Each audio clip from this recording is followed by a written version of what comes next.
Hi అండి అందరికీ. మన 8th క్లాస్కి సంబంధించి ఎవ్రీ లెసన్ కూడా మనం చేసాం, బిట్స్ చేయడం జరిగింది. అది మనకు సగంలో ఉంది సివిక్స్. ఇప్పుడు సెకండ్ సెమిస్టర్ స్టార్ట్ చేయడం జరిగింది. మీకు కొన్ని కారణాల వల్ల ఈ మధ్య నేను బిట్స్ చేయడం కొంచెం లేట్ అయింది. ఇంకా మళ్ళీ డైలీ కంటిన్యూ అవుతుంది. ఇప్పుడు ఫస్ట్ బిట్ మనం చూద్దాం. ఎవరైనా చట్టాన్ని అతిక్రమించినట్లు మనకు అనిపిస్తే వెంటనే మనం ఎవరికి సమాచారం ఇవ్వాలని అనుకుంటాము? చట్టాన్ని ఎవరైనా అతిక్రమిస్తున్నారు అంటే చట్ట వ్యతిరేక పనులు చేస్తున్నారు అని మనకి ఎప్పుడైనా అనిపించింది అనుకోండి, అప్పుడు వెంటనే మనం ఎవరికి సమాచారం ఇవ్వాలని అనుకుంటాము? మొట్టమొదటిసారిగా మనం ముందుగా పోలీసులకి సమాచారం ఇవ్వాలని అనుకుంటాం. అంటే వీధుల్లో కానీ ఆ రోడ్లపైన కానీ ఏదైనా మనకి సంఘ వ్యతిరేక కార్యకలాపాలు ఏవైనా జరుగుతున్నాయి అనిపిస్తే వెంటనే మనం పోలీసు వారికి సమాచారం ఇవ్వాలని అనుకుంటాం. నెక్స్ట్ వన్, ఒక వ్యక్తి నిర్దోష నిర్దోష అంటే నేరం చేయబడిన వ్యక్త, నేరం చేయని వ్యక్త అని మనం నిర్ణయించేది. అంటే మరి నిర్దోష అని చెప్పేసి ఎవరు నిర్ణయిస్తారు? క్రింది వారిలో ఎవరు నిర్ణయిస్తారు? Option 4 is right answer. న్యాయమూర్తి. న్యాయవాది కాదు. న్యాయవాది అంటే పబ్లిక్ ప్రాసిక్యూటర్ అవుతారు, డిఫెన్స్ లాయర్. లాయర్స్ అందరూ కూడా న్యాయవాది అంటారు. న్యాయమూర్తి అంటే జడ్జి గారు, అంటే హయ్యెస్ట్ అనమాట, హయ్యెస్ట్ క్యాడర్లో ఉన్నవారు. సో న్యాయవాది అని ఇచ్చారా, న్యాయమూర్తి అని ఇచ్చారా, ఆప్షన్స్లో చూసుకొని వెళ్ళండి. న్యాయమూర్తి అనేది answer. Next one, FIR first information report. FIR full form ఏంటంటే ఫస్ట్ ఇన్ఫర్మేషన్ రిపోర్ట్ను ఎవరు నమోదు చేస్తారు? ఫస్ట్ ఇన్ఫర్మేషన్ రిపోర్ట్ను ఎవరు నమోదు చేస్తారు? మనకి ఇక్కడ పేజ్ నెంబర్ 149 అండ్ ఇంకొక దగ్గర కూడా ఉంటుంది దీని యొక్క ఆన్సర్. పోలీసు గురించి ఇవ్వడం జరిగింది. 150 అక్కడ మనకి 159లో పేజ్ నెంబర్ 159లో మనకి ఎఫ్ఐఆర్ గురించి అలాగే పోలీసు యొక్క విధుల గురించి కూడా అక్కడ మెన్షన్ చేయడం జరిగింది. అక్కడ కూడా దీని ఆన్సర్ స్పష్టంగా ఉంటుంది. ఈ 149లో ఉంటుంది అండ్ 159లో కూడా ఉంటుందన్నమాట. ఒకసారి చూడండి. 149లో మనకి ఏమి ఇచ్చారంటే సబ్ ఇన్స్పెక్టర్ ఆఫ్ పోలీస్ వారు అని చెప్పేసి ఇచ్చారు. నేను ఇక్కడ మాత్రమే యాడ్ చేశాను, ఎందుకంటే మిగతా మీకు ఆప్షన్ ఇంకా నేను వివరంగా చెప్పినప్పుడు ఇంకా మీకు అర్థమవుతుంది అనమాట. ఇక్కడ సబ్ ఇన్స్పెక్టర్ పోలీస్ వారు అని అక్కడ ఎఫ్ఐఆర్ నమోదు చేశారు అని అక్కడ సిచ్యువేషన్లో మనకి ఇచ్చారు. 149లో ఆ సిచ్యువేషన్లో ఇచ్చారు. కానీ మనకి 159లో ఏమిచ్చారంటే పోలీస్ స్టేషన్కు సంబంధించినటువంటి పోలీస్ స్టేషన్కు బాధ్యులైనటువంటి అధికారి ఎవరైనా నమోదు చేయవచ్చు. మరి మనం కొన్ని పోలీస్ స్టేషన్లో హైయెస్ట్ క్యాడర్ ఎవరు ఉంటారు? ఎస్ఐ గారు ఉంటారు. కానీ కొన్ని పోలీస్ స్టేషన్లో హైయెస్ట్ క్యాడర్ ఎవరు ఉంటారు? సిఐ గారు ఉంటారు. సో అక్కడ ఎస్ఐ గారు ఉండొచ్చు, ఉండకపోవచ్చు. సిఐ గారు హైయెస్ట్ క్యాడర్లో ఉండొచ్చు. అట్లాంటప్పుడు ఎఫ్ఐఆర్ని ఎవరు నమోదు చేస్తారంటే సిఐ గారు నమోదు చేస్తారు. కానీ ఇక్కడ 149లో ఇచ్చినటువంటి సిచ్యువేషన్స్లో మనకి ఎస్ఐ గారు నమోదు చేశారు. కానీ 159లో యాక్చువల్గా ఎఫ్ఐఆర్ అనేటటువంటిది ఎవరు నమోదు చేస్తారని ఇచ్చారంటే పోలీస్ స్టేషన్కు బాధ్యులైనటువంటి అధికారి ఎవరైనా నమోదు చేయవచ్చు. ఓకేనండి. ఇక్కడ ఎస్ఐ గారు మాత్రమే అనేది ఆన్సర్ కాదు, కానిస్టేబుల్ మాత్రమే అనేది ఆన్సర్ కాదు, న్యాయవాది మాత్రమే అనేది ఇక్కడ న్యాయవాది అయితే కాదు. అసలు న్యాయవాదికి ఎఫ్ఐఆర్కి సంబంధం లేదు. ఇక్కడ పోలీస్ స్టేషన్కి బాధ్యులైన అధికారి ఎవరైనా నమోదు చేయవచ్చు. నెక్స్ట్ వన్, నిందారోపణ చేయబడిన వ్యక్తికి బెయిల్ ఉత్తర్వులను మంజూరు చేయనది ఎవరు మంజూరు చేస్తారు? ఎవరంటే option 1 is right answer. Court లేదా న్యాయమూర్తి లేదా జడ్జ్. న్యాయమూర్తి లేదా జడ్జ్ అంటాం కదా, అదే అనమాట ఆన్సర్. కోర్టు అని ఇస్తే కోర్టు అని పెట్టండి. 151లో మనకి కోర్టు అని మెన్షన్ చేశారు. కోర్టు అయితే కోర్టు అని పెట్టండి, న్యాయమూర్తి అని ఇస్తే న్యాయమూర్తి అని పెట్టండి, జడ్జ్ అని ఇస్తే జడ్జ్ అని పెట్టండి. ఓకేనండి. నెక్స్ట్ వన్, సాక్ష్యాధారాలు నిందితుడి నేరాన్ని రుజువు చేస్తాయని. ఈ సాక్ష్యాధారాలు అనేటటువంటివి ఎవరైతే నిందించబడుతున్నారో ఆ నిందించబడినటువంటి వ్యక్తి యొక్క నేరాన్ని రుజువు చేస్తాయని ఒకవేళ భావిస్తే గనక అప్పుడు ఏం చేయాలంటే వాటికి సంబంధించినటువంటి సాక్ష్యాలన్నీ కూడా న్యాయస్థానంలో న్యాయస్థానానికి ఛార్జ్ షీట్ దాఖలు చేసి న్యాయస్థానానికి అప్పచెప్తారనమాట. ఎవరు ఈ ఛార్జ్ షీట్ను దాఖలు చేసి ఈ సాక్ష్యాధారాలు అనేటటువంటివి కరెక్ట్గా ఉన్నాయి, నిందితుడి యొక్క నేరాన్ని రుజువు చేయడానికి కరెక్ట్గా ఉన్నాయి అని చెప్పేసి భావించిన వెంబటే న్యాయస్థానంలో ఛార్జ్ షీట్ని ఎవరు దాఖలు చేస్తారు? ఎవరంటే పోలీస్ వారు. ఛార్జ్ షీటును న్యాయస్థానంలో ఛార్జ్ షీటును దాఖలు చేసిన వారు ఎవరంటే పోలీస్ వారు. నెక్స్ట్ వన్, నిందారోపణ చేయబడిన వ్యక్తికి కోర్టు అందించేటటువంటి పత్రం ఏమిటి? మరి నిందారోపణ చేయబడినటువంటి వ్యక్తికి కోర్టు అందిస్తుంది అనమాట. ఎందుకు అందిస్తుందంటే న్యాయ విచారణ కొరకు, అంటే ఒక మంచి న్యాయ విచారణ జరిపించడం కోసం, అంటే ప్రతి ఒక్క వ్యక్తికి కూడా న్యాయం జరగాలి అనేటటువంటి ఉద్దేశంతో ప్రతి వ్యక్తికి కూడా న్యాయం జరగాలనే ఉద్దేశంతోనే ఈ నిందారోపణ చేయబడిన వ్యక్తికి కూడా కోర్టు సహకరిస్తుంది అన్నమాట. మరి ఏ పరంగా సహకరిస్తుంది అంటే ఆ ఛార్జ్ షీట్ అనేటటువంటిది ఉంటుంది కదా, ఆ ఛార్జ్ షీట్ యొక్క నకలను ఇస్తుంది, అంటే జిరాక్స్ కాపీని ఇస్తుంది. ఆ సాక్షుల యొక్క వాంగ్మూలంకి సంబంధించినటువంటి నకలను కూడా ఇస్తుంది అనమాట. సాక్షుల వాంగ్మూలం యొక్క నకలను కూడా ఇస్తుంది. నకలు అంటే జిరాక్స్. ఈ రెండింటినీ కూడా ఈ కోర్టు నిందారోపణ చేయబడిన వ్యక్తికి అందిస్తుంది. ఇది పరంగా మీ పైన ఇలా ఎఫ్ఐఆర్ని దాఖలు చేశారు, మరి ఇటువంటి సాక్ష్యాలు కూడా వాళ్ళు గ్యాదర్ చేశారు, ఇది ఎంతవరకు మీరు నిజమనేది ఆలోచించండి. ఇటువంటి సాక్ష్యాలు వాళ్ళు ఇచ్చారు, మరి అందులో ఎంత నిజముందో ఎంత అబద్ధం ఉందో అనేది మీరు కూడా రుజువు చేసుకోవాల్సి ఉంటుంది అని చెప్పేసి ఇలాంటి నకల్ని ఇస్తుందన్నమాట. నెక్స్ట్ వన్, ప్రతి ఒక్కరూ కూడా నిందితుడు ఒక న్యాయవాది ద్వారా ప్రతి ఒక్కరూ నిందితుడు ఒక న్యాయవాది ద్వారా ప్రతి ఒక్క నిందితుడు కాదు, ప్రతి ఒక్క నిందితుడు ఒక న్యాయవాది ద్వారా తనను తాను రక్షించుకునే ప్రాథమిక హక్కు ఉంది. ఒక న్యాయవాది ద్వారా తనకి తాను రక్షించుకునే ప్రాథమిక హక్కు ఉంది అని తెలుపుతున్నటువంటి రాజ్యాంగ నిబంధన ఏది?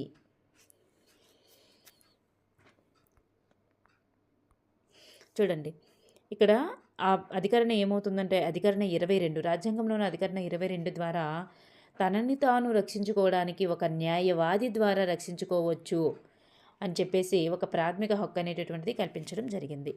నెక్స్ట్ వన్, లేదా తనను తాను రక్షించుకోవడానికి ఒక న్యాయవాదిని పెట్టుకోవచ్చు. అంటే ఆ న్యాయవాది పబ్లిక్ ప్రాసిక్యూటర్ కావచ్చు, లేదా బయట వ్యక్తులైనా అవ్వచ్చు, బయట న్యాయవాదులైనా అవ్వచ్చు. ఏదో ఒక పరంగా మీరు ఒక న్యాయవాదిని పెట్టుకొని మీరు చెయ్యొచ్చు అనేటటువంటి అధికరణ 22. కానీ తనకి ఇతర న్యాయవాదిని పెట్టుకునేటటువంటి ఇది లేదు, అంటే కెపాసిటీ లేదు. పేదరికం లేదా ఇతర కారణాల వలన న్యాయవాదిని నియమించుకోలేని ఏ పౌరుడైనా సరే ఆ సౌకర్యాన్ని ఏర్పాటు చేయే బాధ్యత ప్రభుత్వం పైనే ఉంటుంది. మరి ఎవరినైనా నియమించుకోమని చెప్పింది అధికరణం 22. మరి అలాంటప్పుడు అధికరణం 22 ప్రకారం తను ఎవరినైనా నియమించుకోలేనట్లయితే మరి దానికి ఏర్పాటు చేసేటటువంటి బాధ్యత ప్రభుత్వానికి ఉందని తెలియజేసేటటువంటి రాజ్యాంగ నిబంధన ఏది? మరి వాళ్ళు ఏర్పాటు చేసుకోలేకపోతున్నారు అనేటప్పుడు మరి ఏర్పాటు చేయాలని చెప్పేసి బాధ్యత ప్రభుత్వమే ఏర్పాటు చేయాలనేటటువంటి రాజ్యాంగ నిబంధన ఏదంటే 39A. 39A కాదు, 39A అనేటటువంటి అధికరణం. నెక్స్ట్ వన్, న్యాయస్థానంలో నిందితుల పక్షాన వాదించేటటువంటి న్యాయవాది ఎవరు? నిందితుల పక్షాన వాదించే న్యాయవాది ఎవరు? మరి ఇక్కడ ఆప్షన్ 4లో న్యాయమూర్తి అని ఇవ్వడం జరిగిందండి, కిందనుంది. మరి ఎవరు అంటే నిందితుల పక్షాన న్యాయస్థానంలో ఉండేది పబ్లిక్ ప్రాసిక్యూటర్. నెక్స్ట్ వన్, నేరారోపణ న్యాయ ప్రక్రియలో కీలక పాత్రధారులు ఎవరు? ఈ నేర నిరూపణ న్యాయ ప్రక్రియలో కీలక పాత్రధారులు 4 అని మనకి ఇవ్వడం జరిగింది. వాళ్ళు ఎవరంటే వీళ్ళందరూ కూడా పోలీస్ వారు, పబ్లిక్ ప్రాసిక్యూటర్, అలాగే డిఫెన్స్ లాయర్ అండ్ న్యాయమూర్తి. వీళ్ళందరూ కూడా నేర నిరూపణ న్యాయ ప్రక్రియలో కీలక పాత్రధారులు. నెక్స్ట్ వన్, క్రింది వారిలో పోలీసుల యొక్క ముఖ్య విధి ఏది? పోలీసుల యొక్క ముఖ్య విధి ఏమిటి? చూడండి, దోషులకు జైలు శిక్ష నిర్ధారిస్తారు. నేరానికి సంబంధించిన ఫిర్యాదులను పరిశోధించడం, సాక్షులను న్యాయస్థానంలో విచారించడం, అలాగే నిందితులను కలవడం, వారి తరపున వాదించడం. చూడండి, ఈ అన్నింటిలో పోలీసులు చేసేటటువంటి విధి ఏంటంటే ముఖ్యమైనటువంటి విధి నేరానికి సంబంధించినటువంటి ఫిర్యాదులను పరిశోధించడం.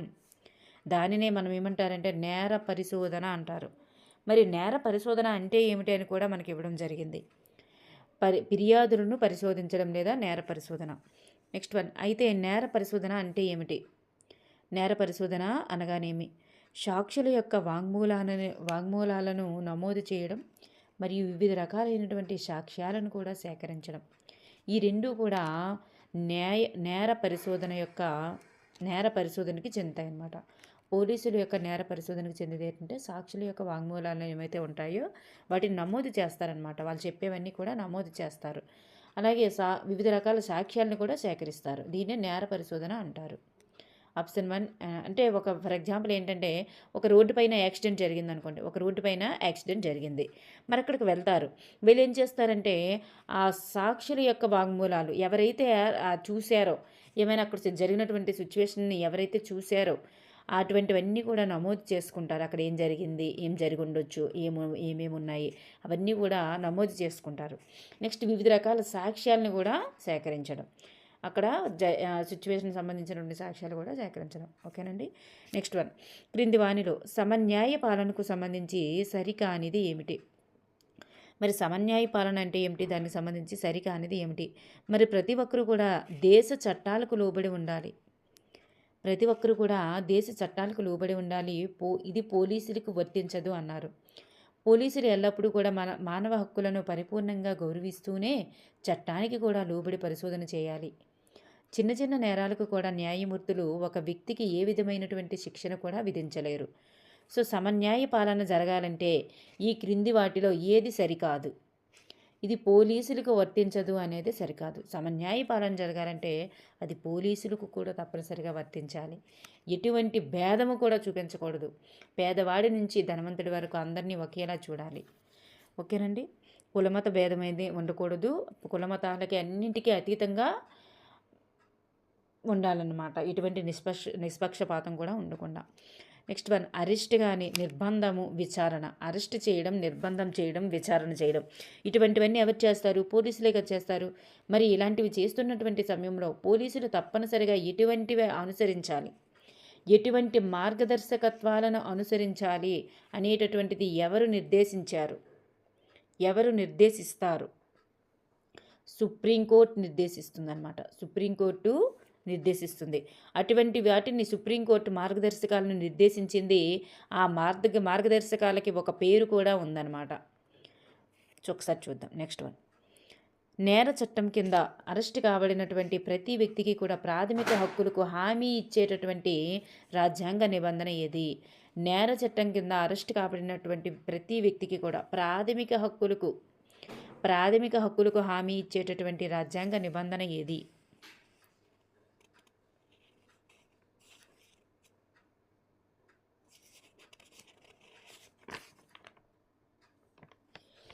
అధికరణం 22. ఇప్పుడే మనం చెప్పుకున్నాం. తనకి తాను రక్షించుకోవడం కోసం ఎవరైనా లాయర్ని పెట్టుకోవడం కూడా ఇదే అధికరణం 22. అలాగే ప్రతి వ్యక్తికి కూడా ప్రాథమిక హక్కులకు హామీ ఇచ్చేది కూడా అధికరణం 22. నెక్స్ట్ 1 రాజ్యాంగంలోని 22వ అధికరణం. మనకి ఇక్కడ ఈ టెక్స్ట్ బుక్లో మనకు 3 అధికరణాల గురించి ఇవ్వడం జరిగిందమ్మా. అధికరణం 21 జీవించే హక్కు కోసం ఇచ్చారు. అధికరణం 22 కోసం 2 పాయింట్లు ఇచ్చారు. ఈ ప్రాథమిక హక్కులకు సంబంధించి హామీ ఇస్తుంది. అలాగే తను రక్షించుకోవడం కోసం ఎవరినైనా న్యాయమూర్తిని పెట్టుకోవడం కోసం అది కూడా అధికరణం 22. నెక్స్ట్ అధికరణం 39A. ఇదేంటంటే తను ఎవరినైనా న్యాయవాదిని పెట్టుకోలేకపోతే పబ్లిక్ ప్రాసిక్యూటర్ని రాష్ట్ర ప్రభుత్వం ఏర్పాటు చేయాలి. అదే రాష్ట్ర ప్రభుత్వం కదా ప్రభుత్వం ఏర్పాటు చేయడం. అది అధికరణం 39A. ఈ 3 అధికరణం గురించి ఇవ్వడం జరిగింది. నెక్స్ట్ 1 రాజ్యాంగంలో 22వ అధికరణం ప్రకారం అరెస్టు చేయబడినటువంటి వ్యక్తికి మ్యాజిస్ట్రేట్ ముందు హాజరుపరచుటకు గరిష్ట కాల పరిమితి ఎంత? మరి అరెస్టు చేయబడినటువంటి వ్యక్తిని మ్యాజిస్ట్రేట్ ముందు అంటే కోర్టులో హాజరుపరచుటకు గరిష్ట కాల పరిమితి ఎంత? ఎన్ని గంటల్లోగా మరి హాజరుపరిచేయాలి? 24 గంటలు అంటే ఒక రోజు లోపల హాజరుపరిచేయాలి. రాజ్యాంగంలోని 22వ అధికరణం హామీ ఇస్తున్నటువంటి ప్రాథమిక హక్కు కానిది ఏమిటి? అక్కడ ప్రాథమిక హక్కులు కూడా ఇవ్వడం జరిగింది. అక్కడ అంటే ఏ దాని ప్రకారం చూడండి ఏ అంశాలను రాజ్యాంగం 22వ అధికరణంలో ప్రాథమిక హక్కుగా ఏర్పాటు చేసింది అని.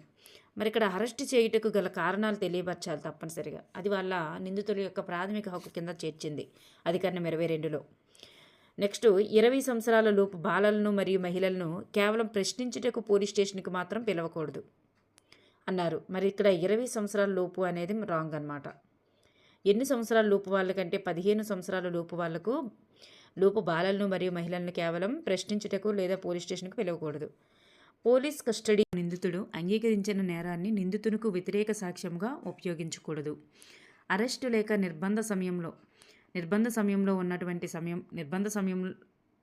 నిర్బంధంలో ఉన్న సమయంలో బాధింపులకు లేదా హింసకు గురికాకుండా ఉండేటటువంటి హక్కు.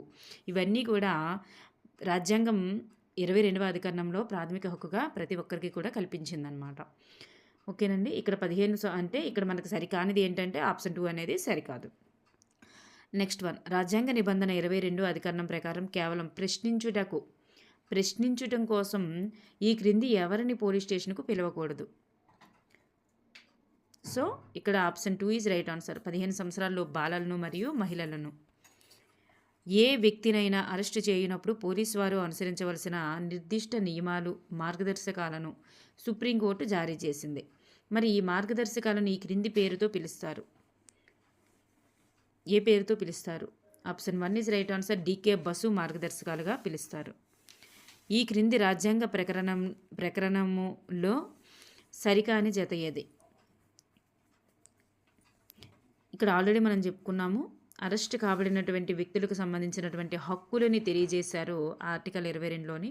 మరి అదే ఆర్టికల్ 22లో మనం ఆల్రెడీ చెప్పుకున్నాం, ఒక న్యాయవాది ద్వారా తను రక్షించుకునే హక్కు ఉందని. అలాగే ఆర్టికల్ 39 ఏంటంటే ఒక న్యాయవాదిని తను పెట్టుకోలేకపోతే పేదవారికి న్యాయ సహాయం కోసం ప్రభుత్వమే న్యాయవాదిని అందించడం ఆల్రెడీ చెప్పుకున్నాం. మరి ఇక్కడ ఆర్టికల్ 21 అనేది జీవించే హక్కుకు సంబంధించింది. సో ఇక్కడ ఆప్షన్ 1 అనేది సరికాదు. ఈ క్రింది వానిలో పోలీసు వారి యొక్క విధి కానిది ఏమిటి? మరి పోలీసు వారి యొక్క విధి కానిది ఏమిటంటే నేరానికి సంబంధించినటువంటి ఫిర్యాదులను పరిశోధించడం, సాక్ష్యాధారాలు సేకరించి కోర్టులో ఛార్జిషీట్ను దాఖలు చేయడం, నిందితులను దోషులుగా లేదా నిర్దోషులుగా నిర్ధారించడం, అరెస్టు చేయనప్పుడు పోలీసులు ఎవరిని హింసించడం, కొట్టడం వంటివి చేయకూడదు అన్నారు. ఇక్కడ చూడండి, ఏదైతే పోలీసు వారి విధి కాదు, ఇక్కడ నిందితులను దోషులుగా లేదా నిర్దోషులుగా నిర్ధారించడం అనేది వీళ్ళ విధి కాదు. వీళ్ళు ఎలా నిర్ధారిస్తారు? కోర్టు కదా నిర్ధారిస్తుంది. సో ఇది కాదు. నెక్స్ట్ వన్, డీకే బసు మార్గదర్శకాల ప్రకారం ఏ వ్యక్తినైనా అరెస్టు చేయనప్పుడు, నిర్బంధించినప్పుడు అనుసరించవలసినటువంటి విధానాలు ఏమిటి అన్నారు. ఇక్కడ అరెస్టు విచారణ చేపట్టే సమయంలో పోలీసు అధికారులు వారి పేరు, హోదా తెలియజేసేటటువంటి స్పష్టమైన ఖచ్చితమైన గుర్తింపు కార్డు ధరించాలి. అరెస్టు చేసిన తేదీ, సమయము, స్థలము పొందుపరుస్తూ మెమోను సిద్ధం చేయాలి. అరెస్టును కనీసం ఒక సాక్షి అయినా ధృవీకరించాలి. సాక్షి తప్పనిసరిగా అటుపైన సంతకం ఉండాలి. అరెస్ట్ మెమోపై అరెస్ట్ కాబడినటువంటి వ్యక్తి చేత కౌంటర్ సంతకం కూడా చేయించాలి. సో ఇక్కడ మనకి option 1 is right answer. ABCD అన్నీ కూడా ఇక్కడ సరి అయినవే డీకే బసు మార్గదర్శకాల ప్రకారం. డీకే బసు మార్గదర్శకాల ప్రకారం ఏ వ్యక్తినైనా అరెస్టు చేయనప్పుడు, నిర్బంధించినప్పుడు అనుసరించవలసినటువంటి విధానాలు ఏమిటి? సో ఇక్కడ చూస్తే నిందితుడిగా అరెస్టు అయినటువంటి వ్యక్తి విచారణ ఎదుర్కొంటున్నటువంటి వ్యక్తి తన బంధువులు లేదా స్నేహితులు, శ్రేయోభిలాషికి తెలియపరుచుకునేటటువంటి హక్కు. మరి అలాంటివి ఎదుర్కొంటున్నారు అనేటటువంటి విషయం బంధువులకి, స్నేహితులకి, శ్రేయోభిలాషులకి తెలియపరుచుకునే హక్కు కూడా వాళ్ళకు ఉంది. ఒకవేళ అతని స్నేహితుడు లేదా బంధువులు ఆ జిల్లాకు వెలుపల ఉన్నట్లయితే వారిని అరెస్ట్ చేసినటువంటి సమయము, స్థలము, కస్టడీలో ఉంచినటువంటి ప్రదేశం యొక్క వివరాలన్నీ కూడా ఆ బంధువులకి తెలియజేసేటటువంటి ఎవరిదంటే బాధ్యత పోలీసులదనమాట. మరి ఎంత సమయంలోగా తెలియపరచాలంటే 8 నుండి 12 గంటల లోపే తెలియపరచాలి. సో ఇక్కడ పై రెండు కూడా సరి అయినవి. నెక్స్ట్ వన్, నిందితుని యొక్క స్నేహితులు లేదా బంధువులు ఆ జిల్లాకు వెలుపల ఉన్నట్లయితే వారికి అరెస్టు చేసినటువంటి సమయము, స్థలము, కస్టడీలో ఉంచిన ప్రదేశం గురించిన సమాచారం పోలీసులు ఎంత సమయంలోగా తెలియపరచాలి? ఇప్పుడే చెప్పుకున్నాం, 8 నుండి 12 గంటల లోప తెలియజేయాలి. ప్రాథమిక సమాచార నివేదికలో చేర్చబడిన అంశం ఏమిటి? అంటే ఎఫ్ఐఆర్లో చేర్చబడిన అంశం ఏమిటి? ఏ అంశాలు ఎఫ్ఐఆర్లో ఉంటాయి? చేర్చబడని అంశం అంటే ఏది ఉండదు. ఇక్కడ నేరం జరిగినటువంటి తేదీ ఉంటుంది, సమయం ఉంటుంది, స్థలం ఉంటుంది. నిందితులు మరియు సాక్షులు, ఈ నిందితులు ఎవరు, సాక్షులు ఎవరు, వారి వివరాలు కూడా ఉంటాయి. మరి ఫిర్యాదుదారుని పేరు ఉంటుంది, చిరునామా ఉంటుంది, స్థలం సంతకం కూడా ఉంటుంది. అలాగే నేరస్తులకు విధించేటటువంటి శిక్షలు అనేవి ఉండవన్నమాట. ఎఫ్ఐఆర్ అంటే ఫుల్ ఫామ్ ఏమిటి? ఎఫ్ఐఆర్ అనగా ప్రాథమిక సమాచార నివేదిక.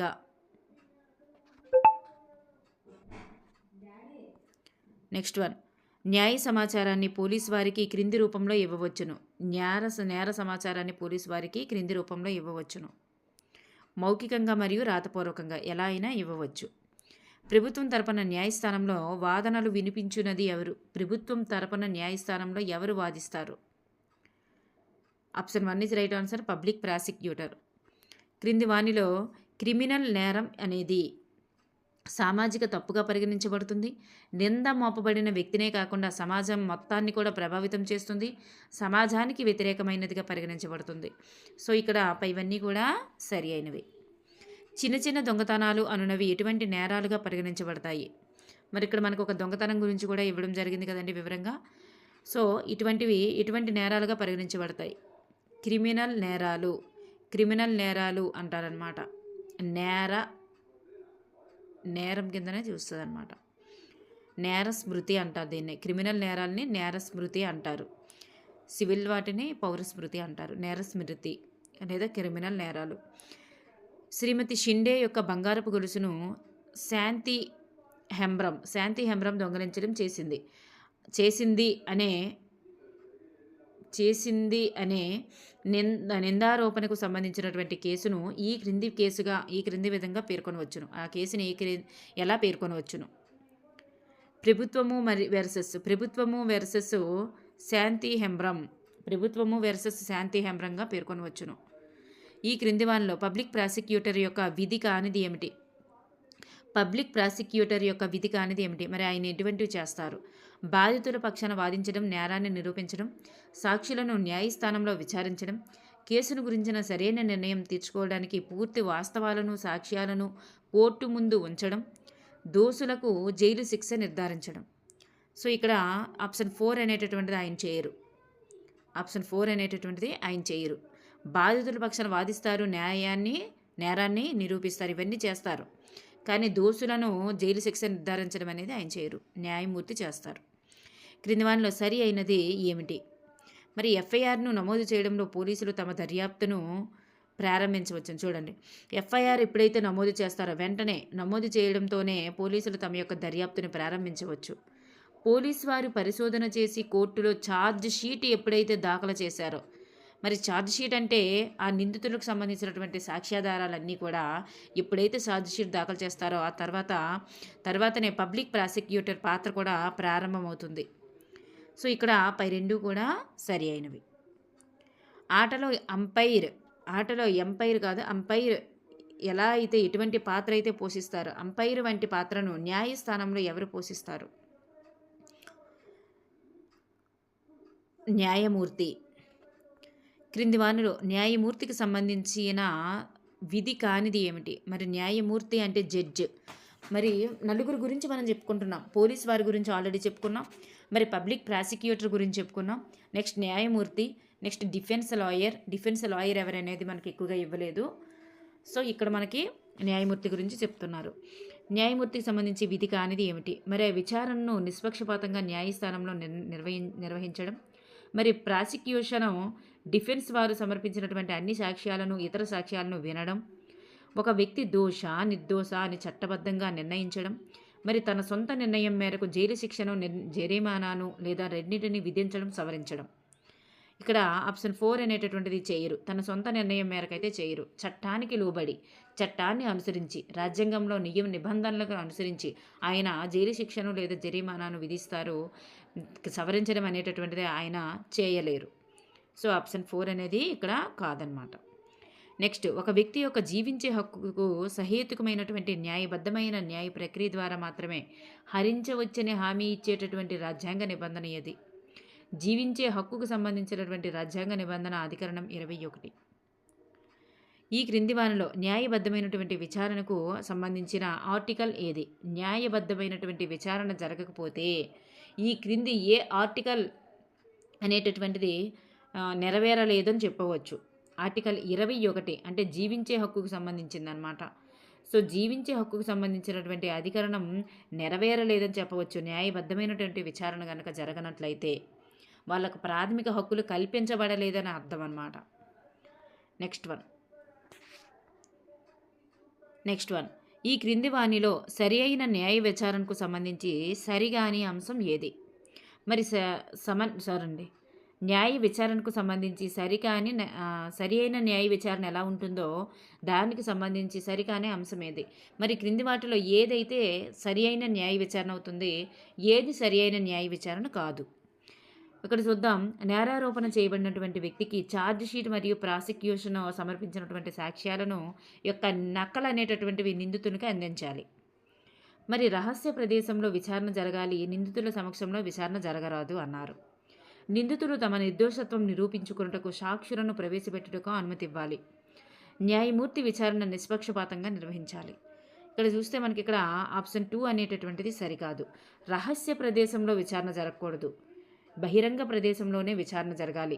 నిందితుల సమక్షంలో విచారణ జరగరాదు అన్నారు. నిందితుల సమక్షంలోనే విచారణ జరగాలి. ఓకేనండి. సో ఇక్కడ ఇది సరికాదన్నమాట. నెక్స్ట్ వన్ న్యాయమూర్తి తీర్పు దేనిపై ఆధారపడుతుంది?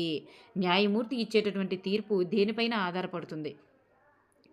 కోర్టు ముందున్నటువంటి అన్ని సాక్ష్యాలపైన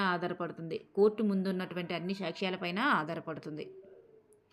పబ్లిక్ ప్రాసిక్యూటర్ గారు సమర్పించినవి కానీ డిఫెన్స్ లాయర్ గారు సమర్పించినవి మాత్రమే, అంటే వాళ్ళు మాత్రమే సమర్పించినవి కాదు, కోర్టు ముందున్న అన్ని సాక్ష్యాల మీద ఆధారపడుతుంది. నిందితుల పక్షాన న్యాయస్థానంలో వాదించేటటువంటి న్యాయమూర్తి ఎవరు? నిందితుల పక్షాన న్యాయస్థానంలో వాదించేవారు పబ్లిక్ ప్రాసిక్యూటర్. మరి పబ్లిక్ ప్రాసిక్యూటర్ యొక్క ప్రాసిక్యూషన్ సాక్షులను క్రాస్ విచారణ ఎవరు చేస్తారు? ఈ పబ్లిక్ ప్రాసిక్యూటర్ ఎవరైతే అదే నిందితుల తరపు సాక్షులు ఉంటారు కదా, వాళ్ళని క్రాస్ విచారణ ఎవరు చేస్తారు? డిఫెన్స్ లాయర్ లేదా ప్రతివాది లాయర్. డిఫెన్స్ లాయర్ని ఏమంటారంటే ప్రతివాది లాయర్ అంటారు. వాళ్ళే క్రాస్ విచారణ చేస్తారు. నెక్స్ట్ వన్ క్రింది వానిలో సరికానిది ఏమిటి? సాక్షులు చెప్పేది వినడం అనేది న్యాయవాది చేస్తారు. ఇక్కడ చూడండి, పేజీ నెంబర్ 167లో మనకు ఒక పట్టిక ఇచ్చారు. ఆ పట్టికలో ఈ పట్టిక అంతటిని మీకు కవర్ చేస్తూ బిట్స్ ఇచ్చానమాట. 3 బిట్స్ చూడండి. సాక్షులు చెప్పేది ఎవరు వింటారంటే న్యాయవాది వింటారమ్మా. ఏ సాక్షి చెప్పిందైనా న్యాయవాది తప్పనిసరిగా వినాల్సిందే. సాక్షుల యొక్క వాంగ్మూలాన్ని నమోదు చేసేవారు ఎవరు? సాక్షుల యొక్క వాంగ్మూలాన్ని నమోదు చేయడం ఇవన్నీ కూడా పోలీసు వారే చేస్తారు. సాక్షుల్ని క్రాస్ విచారణ ఎవరు చేస్తారని చెప్పుకున్నాం ఇప్పుడే, డిఫెన్స్ లాయర్ గారు చేస్తారు. అలాగే కాలిపోయిన గృహాలను ఫోటో ఎవరు తీస్తారంటే డిఫెన్స్ లాయర్ గారు కాదు. ఎవరు ఫొటోస్ తీస్తారంటే అక్కడికి వెళ్ళి ఏ సమయం దగ్గరికి వెళ్ళినా, ఎటువంటి నేరం జరిగిన చోటుకు వెళ్ళినా కానీ అక్కడ పోలీసు వారి ఫొటోస్ తీస్తారనమాట. అవి సాక్ష్యాలుగా ఉపయోగపడతాయేమన్న ఉద్దేశంతో. ఇక్కడ ఆప్షన్ 4 అనేటటువంటిది సరికాదు. నెక్స్ట్ వన్ ఈ క్రింది వానిలో సరికానిది ఏమిటి? మరి సాక్ష్యంను నమోదు చేయడం పోలీసు వారు చేస్తారు. మరి పియస్టా అభిమానులను అరెస్ట్ చేసిన వారు ఎవరంటే అరెస్ట్ చేయడం కూడా పోలీసు వారు చేస్తారు. తీర్పు వ్రాయడం మరియు తీర్పు ఇవ్వడం, తీర్పును ఎవరు రాస్తారు? తీర్పు ఎవరు ఇస్తారంటే న్యాయమూర్తి ఇస్తారు. బాధితుల పక్షాన ఎవరు వాదిస్తారు అంటే డిఫెన్స్ లాయర్ అయితే కాదు, పబ్లిక్ ప్రాసిక్యూటర్. నెక్స్ట్ వన్ ఇక్కడ సరికానిది ఏదంటే ఆప్షన్ 4 అనేది సరికాదు. నెక్స్ట్ వన్ క్రింది వానిలో సరికానిది ఏమిటి? ఇక్కడ చూసుకుంటే మనకి ఇక్కడ దోషులను ఎన్ని సంవత్సరాలు పాటు జైలులో ఉంచాలో నిర్ణయించేది ఎవరంటే న్యాయమూర్తి. సాక్షులను విచారించడం పబ్లిక్ ప్రాసిక్యూటర్.